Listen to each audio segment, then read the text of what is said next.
Well, thank you for joining me, and I'm very excited to introduce my good friend, Mark McClain.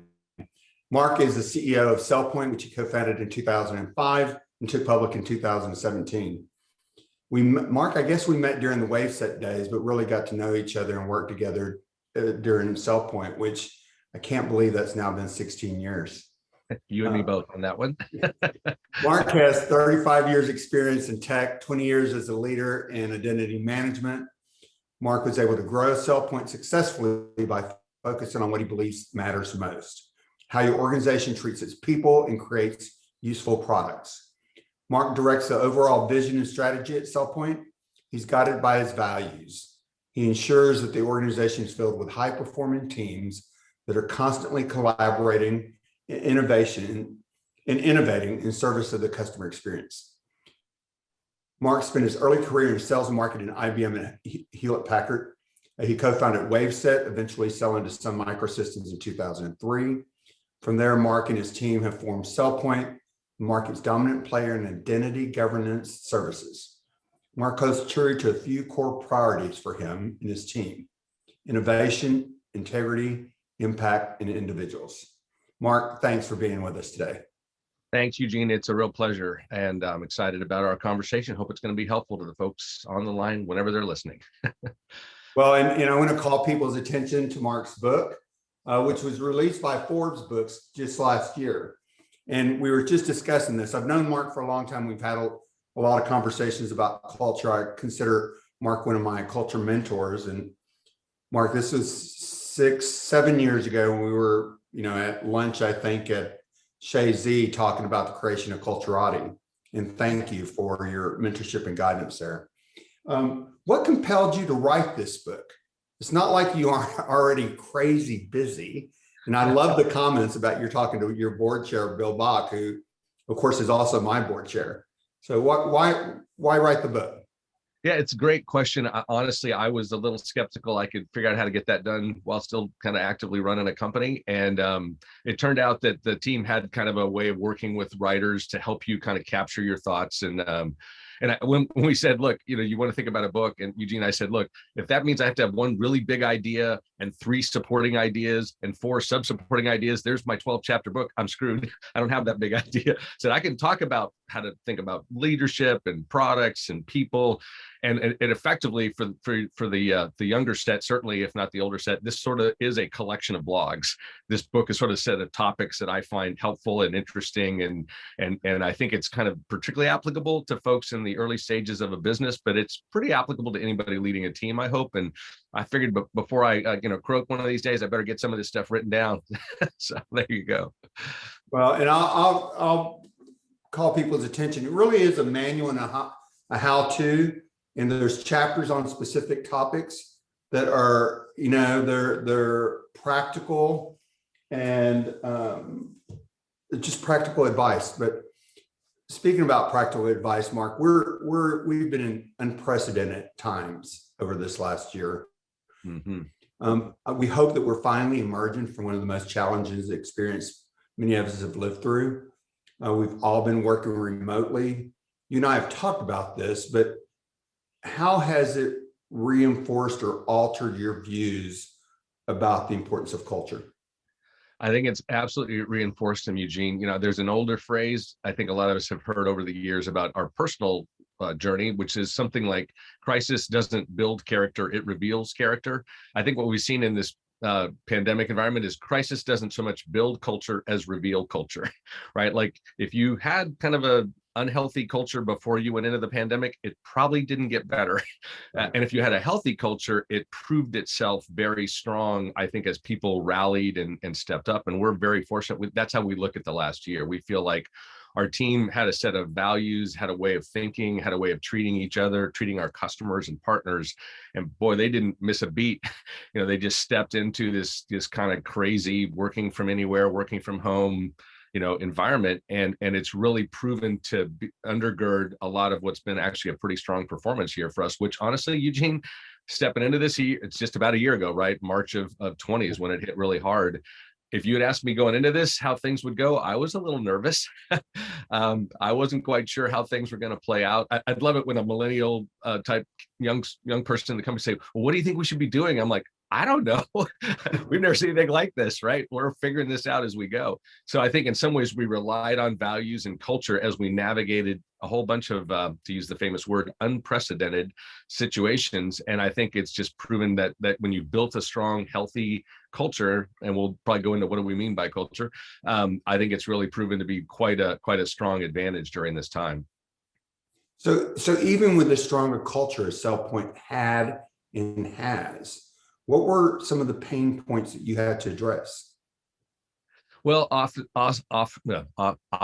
there's the word I'm looking for. Obviously, part of what happened was people's personal life, as we've all kind of done remote work at some level over the years. Well, in this environment, your personal life kind of came crashing into your professional life. Probably the most true for young parents, right? We have a lot of young professional parents in our team.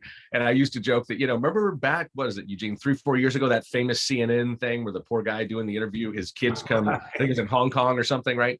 And the nanny is trying to grab the kids and we're all laughing. Oh my gosh, how embarrassing, Now that's every day, right? Like people, I joke about it's okay if the naked 7-year-old goes running behind you. Please don't have your naked 17-year-old come running behind you. That could be awkward for your teammates. But at the end of the day, it's just like, if there ever was much of a boundary left on personal and professional, Zoom's kind of erased that, right? We're looking inside each other's homes, having conversations while we're juggling parenting or caring for family members or whatever. So I think it sort of drove a stake in whatever boundary fully existed between work and personal. Not that, we're not meant to overly intrude into each other's personal lives, but at some level, this just reminds all of us we're not a different person at work than we are at home. We're just one person all day, every day, and trying to get our work done as best we can, support our colleagues while we're juggling whatever constitutes our personal life. And I think it's just been in some ways a great reminder that, yeah, we got to do this to support our teammates, our colleagues. There's somebody who's kind of maybe got a tougher situation than somebody else. So let's support them through that. And then they'll turn around and support their teammate through the next tough situation. You devote a lot of time in the book, and I know in your own practices, to the concept of work-life balance. Mm-hmm.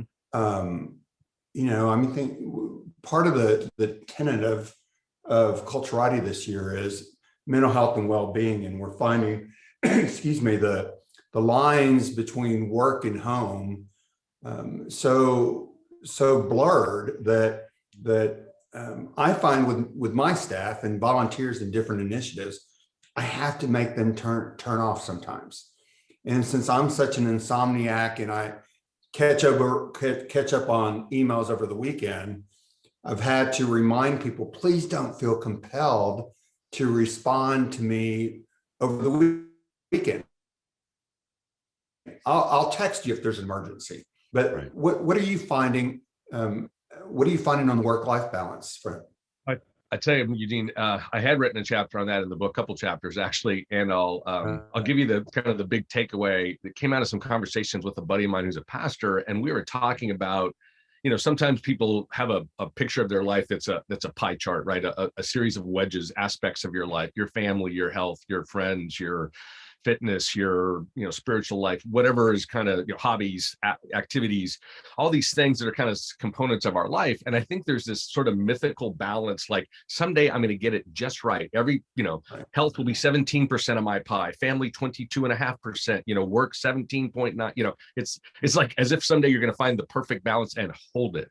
And so we came up with this completely non-marketing friendly term that life is a series of temporary, healthy imbalances, right? Like you're constantly kind of rejiggering balance at all times certainly over months, if not weeks and days. And what you need is an acknowledgement that whatever imbalance you're in right now probably is temporary. Work might be intense. You might have a sick kid at home. You might have gotten out of shape and it's New Year's and you're trying to, put more energy into your health.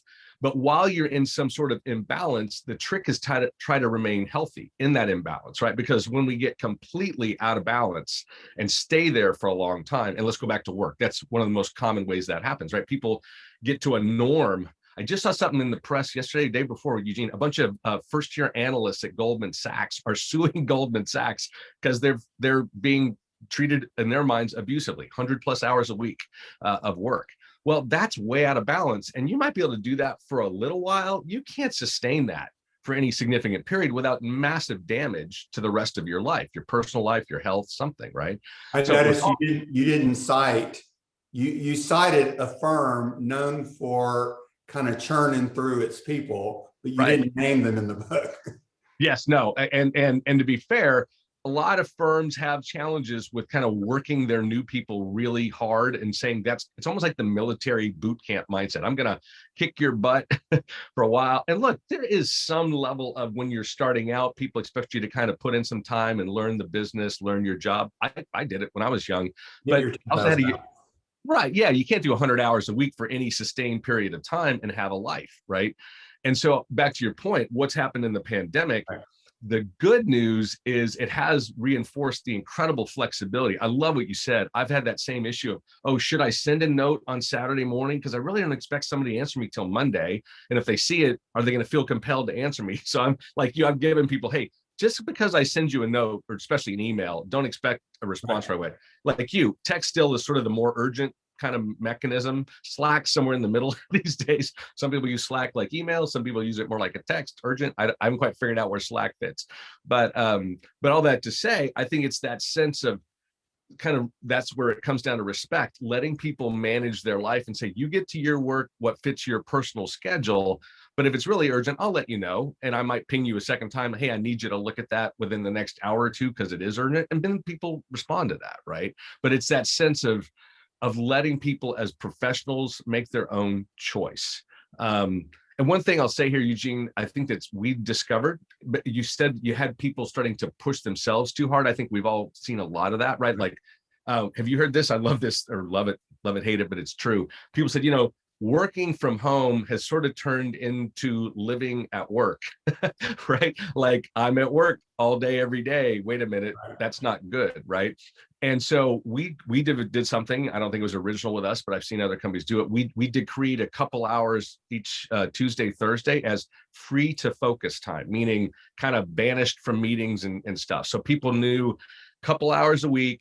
They can count on the fact that if they need to catch the kid up on the homework, take a trip somewhere to the store, just something, or just take a break, put on the headphones or take a walk, right? This idea that people were just backing back-to-back stuff. And all of a sudden people went, wow, I'm sitting at this chair, staring at this screen all day. I got to quit doing that. And so we sort of said, here, we'll help. We'll give you kind of an enforced break a couple times a week. So you just kind of turn it off. Say again what you call that. That's credit to my good friend, Abby, free to focus. You're free to focus during this time. Like you want to focus on your work, focus on your family, focus on your health, just whatever you need to do. Mark, let's back up a little bit. Would you give us your definition of culture? What is culture and what isn't culture in your mind? Yeah, and we even use this phrase pseudo culture in the book, Eugene, which I don't expect that term to stick, but I think sometimes people fell into the trap, I'll say, of thinking culture was the accoutrements or the appearance of culture. Things like in Austin, we'd say breakfast tacos and beer in the fridge. Out in the valley, it might be a on-site chef every day, which is amazing to me. But the idea of food and amenities and perks and that stuff is nice.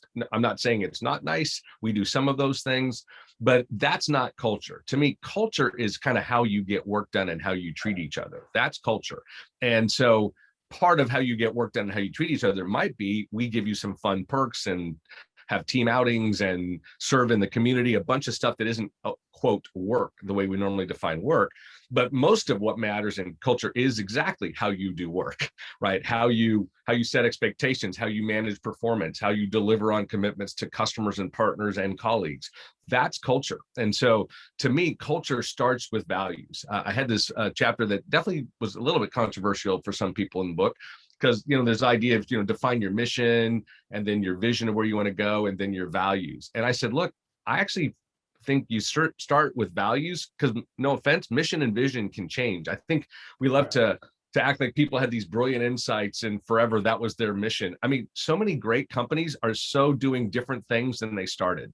right? No offense. I don't think Jeff Bezos thought about Amazon Web Services when he was starting Amazon. And it's the single most profitable part of Amazon, right? He was selling books and he probably thought he was going to sell more stuff.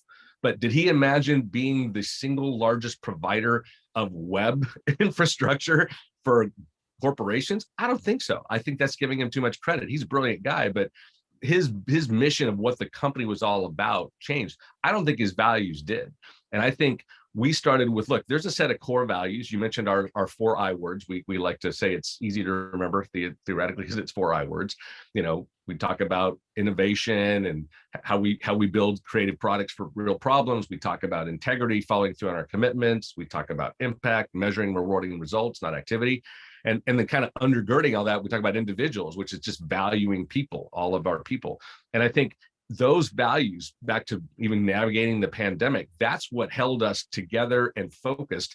Yeah, we have a vision for our company and the products we're building and serving our customers, but I think those core values are what kind of unites us. It provides what I sometimes call the connective tissue that makes us feel like an organism, not just an organization. And how do we treat actively each other? And I think that's what culture is really all about. You know, I was reminded, I had skimmed the book when it came out, and over the last week I've read all the book, and I'm reminded about a couple of things, Mark. One is how whether you say it or not, it comes across that culture and leadership are so intertwined that they can't be separated, and if they're good, you don't want them separated. And secondly, I was blown away, and I'd never known about the concept of the chaplain. So, you know, religious persuasions or thoughts aside, can you tell us a little bit about leadership and if any examples that you have from this time that we found ourselves in the last 12 months, and then what the chaplaincy has looked like and what it means? Yeah, no, it's funny. It's a concept that's very well understood in probably 2 domains, right? The military and maybe other public environments, right? There's been a chaplain of the Senate and the chaplain of the Congress forever in our country, and everybody's familiar with chaplains in the military. It does have a religious overtone to it that kind of makes people a little uncomfortable, but it's the concept of a caregiver, right? What chaplains are doing is being caregivers. They're checking that. I always think of it as putting their arm around someone, coming alongside them and saying, hey, how are you doing, right? And that sometimes comes from just reading people in real life, which has been difficult during the pandemic. We're not bouncing off of each other and seeing quite as good a facial, pickup or body language, as it were. But sometimes it's just knowing enough, being close enough to people that there's something major going on. As we've gotten large, Eugene, Cam McMartin, who you know well, our now board member, former CFO, once said to me, look, Mark, we got over 1,000 people here. There's something major going on in somebody's life every day. Right. They're dealing with their own cancer or cancer in their family. They're wrestling with a marital challenge. I like to say they're wrestling with the tension of teenagers. Oh, wait, that's just the definition of having teenagers is having tension. But this idea that there's these things going on. And so, yeah, kind of the chaplains, and let's tie it back into overall leadership. We expect our managers, directors, our chain of command, as it were, to have that same kind of caring mindset, right? You're both there to get work done through people, but you're also there to care for those people, because if they aren't in good shape, whatever that means, good mental health, physical health, whatever, they're not going to be able to get their work done, are they? So if you ignore that and just keep, whipping them, saying work, they will exit stage left when they get the opportunity. So I think at the end of the day, this leadership idea is really about how do you manage professionals? How do you manage people? And it certainly starts with caring for them. And chaplains are just another great embodiment of that in our culture. But it also is about how you think about people. I think I stole this from somebody, Eugene, along the way, but this is one I can't remember, so I can't give credit. But somewhere along the way, I kind of got this concept of guardrails in my mind about managing professionals. And here's how I think of it. Because again, this may or may not apply to kids making fries. I don't know. I've never managed that kind of work environment, just completely, remote, rote repetition. But in professionals, right, I always say, look, you got to keep between these guardrails. You've got to keep people between micromanagement. Never micromanage a competent professional. They will vote with their feet and exit, right? They just won't put up with it for very long. If you're telling them what to do all day, every day, they'll say, why do you need me? Hire a trained robot, right? Just let them think, let them use their experience, their capabilities, their training. But the other guardrail, and sometimes early stage tech companies fall into this, is you don't give them enough clarity or enough direction so they know sort of what success looks like.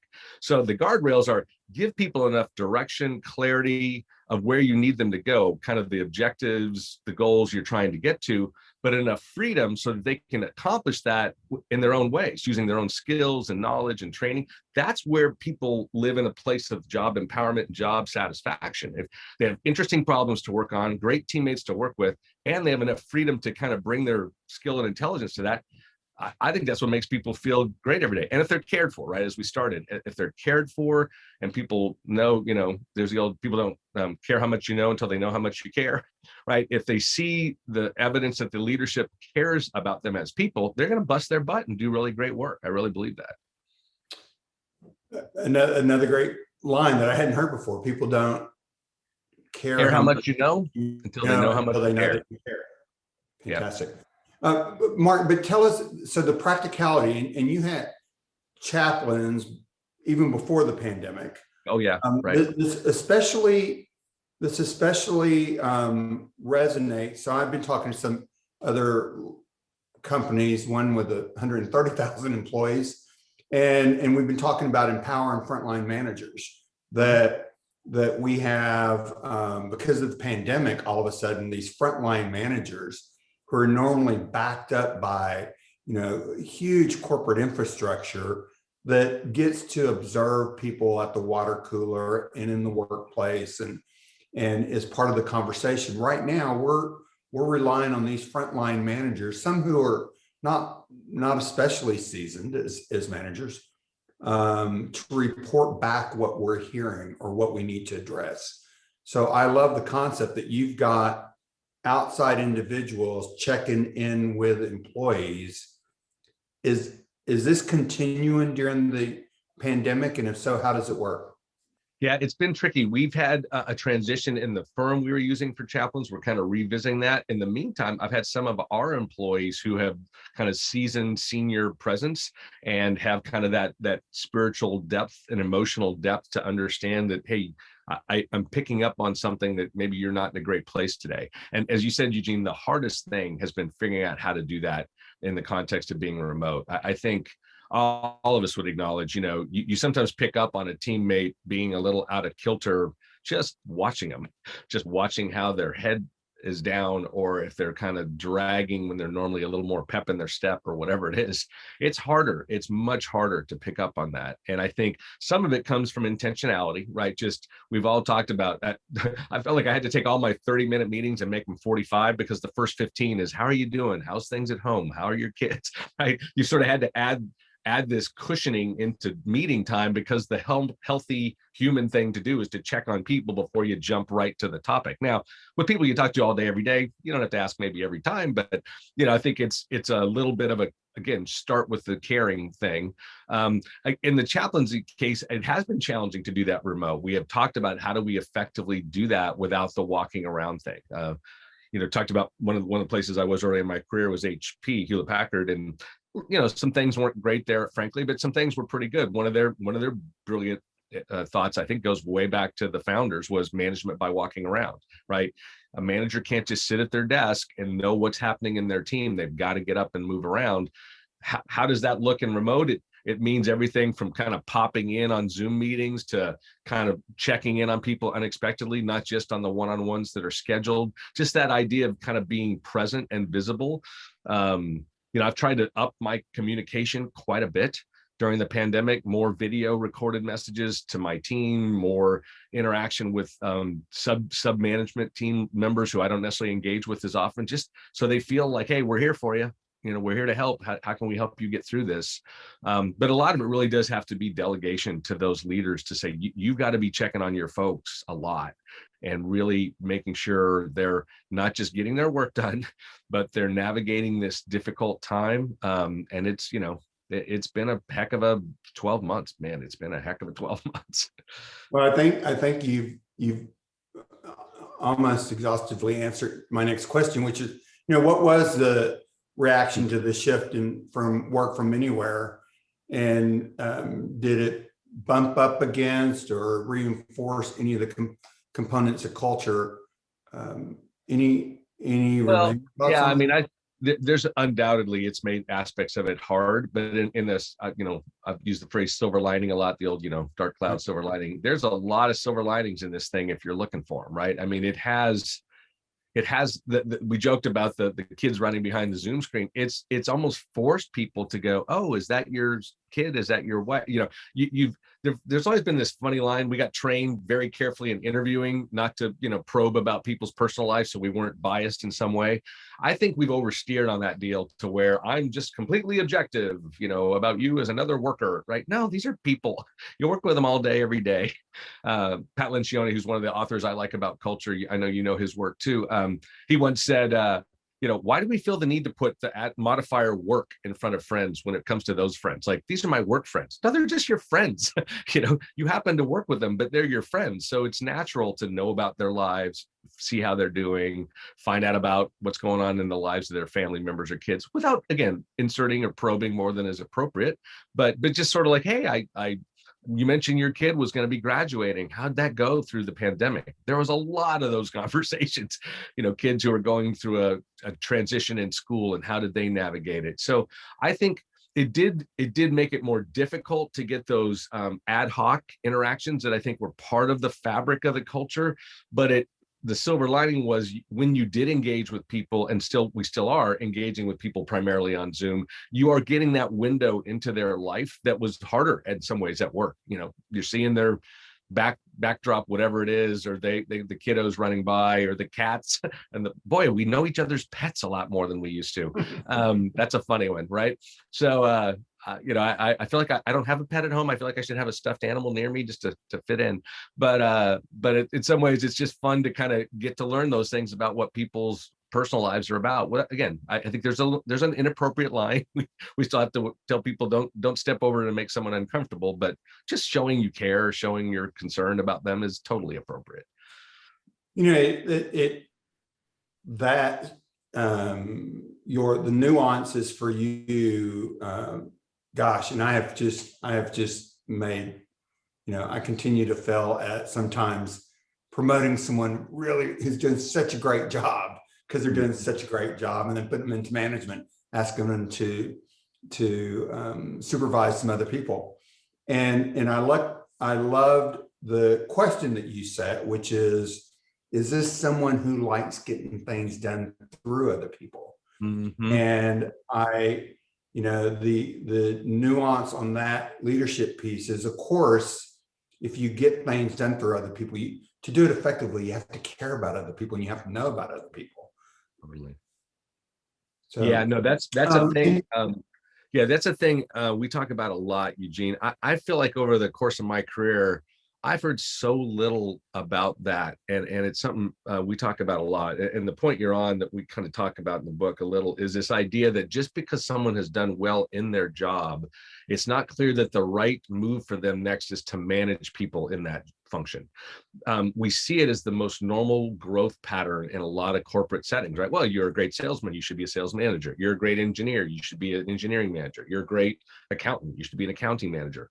Maybe, right? I think is the question we ought to insert there, because quite often people are taking that step either because they think it's expected, or frankly, quite often because they know it can come with more compensation. And so there's this concept that we certainly have had in tech for a long time now of the technical ladder. I think it was originally applied primarily to engineering, software development, or other kinds of engineering, but it really applies everywhere, which is you've got to have a growth path, both kind of recognition and compensation, that is not related to leading people, because otherwise people feel compelled to jump into leading people as a way to promote their career or gain advancement in compensation, and they're not good at it, nor do they probably want to do it.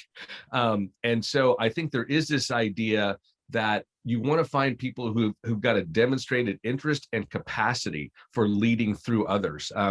the metaphor, again, I totally borrowed, didn't come up with, that I use in the book, is that of a conductor, right? Like a person who undoubtedly used to play an instrument or sing or do something, but now all they do is wave a little stick, right? Their job is to get music from all of the musicians in the choir, the orchestra, the band, whatever, but they're not actually producing music. And that's the job of a manager, right? Your job is to get work done through others. But again, how you do that really matters. I like to say, if you're a violinist and the first chair violinist flubs up a passage and you grab their violin and go, let me show you how to do that and play it, like that person probably doesn't want to stay in your orchestra, right? But we see managers do that all the time, right? You flub that up here, let me show you how to do that, grab the wheel, get out of the way. Like, yeah, you're not going to build a lot of great loyalty and camaraderie with that teammate, right?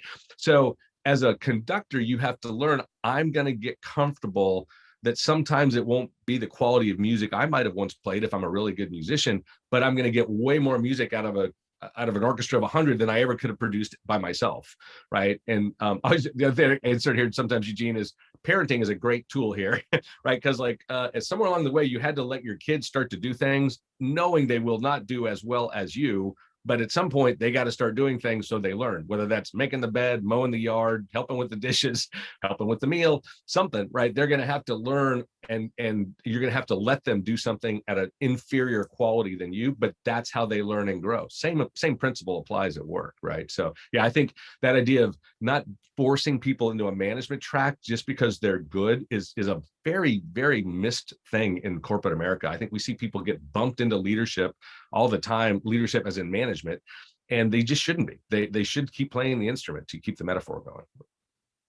Not that I've always been successful in accomplishing this, but my father used to say, "Mijo." Mijo is a Spanish term of endearment for son. Just make the people below you and the people above you look good, and don't worry about yourself. You'll do well. So I've tried to follow that. And Mark, I want to make sure people understand that Glassdoor named you one of the top CEOs in America. And I was just looking at reading an article that talked that the MIT Sloan and Glassdoor together conducted a study, and they've determined that the most important driver of culture during the pandemic has been transparency and level of communication from executives. What do you think of that? Completely. By the way, I would claim it was true before the pandemic, but pandemic just highlighted it, right? I think as a leader, well, we joked about, the young folks coming up to me when the thing was first unfolding a year ago and saying, hey, how do we get through this? I don't know. That's transparency. We're going to figure this out as we go because we have to. We haven't seen anything quite like this. So that transparency, it goes back to what you were just saying, Eugene, about, you didn't use the word, but it was humility, right? You said, take care of the people above you and below you. There's a great, well, as long as we're passing along great quotes, this one I think goes to C.S. Lewis, a great author, Christian author, and secular books as well. He said, humility isn't thinking less of yourself than you should, like downplaying yourself. It's just thinking of yourself less, right? That's what your dad's advice was. Just don't think about yourself all the time. Think about the others around you and how you make them look good, how you make them successful. And I think that's, we talk about the phrase no smart jerks at work, right? We don't want people that are super awesome, but they're real pains in the butt to deal with. So that idea that a humble person is not someone who self-deprecates in an unreal fashion. I like to say it's not Steph Curry or LeBron James going, I'm a pretty average basketball player. We all go, that's ridiculous. You're amazing, right? So it's not the false humility of self-deprecation that's not real. It's saying, look, I am a good player. I am a good software engineer, financial person, salesperson. It's just not about me. It's about the team. It's how we win together. Those people are the greatest teammates on the planet because they're really good at what they do, but they're not about self-promotion all the time. And that's how you build a great team. Mark, thank you so much. You continue to remind us humility, transparency, and genuine concern for others. You've been a great mentor around culture. You've been a consistent supporter of the Culturati Summit. I know you've attended all but one, and that was you were traveling overseas. You continue to sponsor, and SailPoint is a great partner. Thank you for being with us today.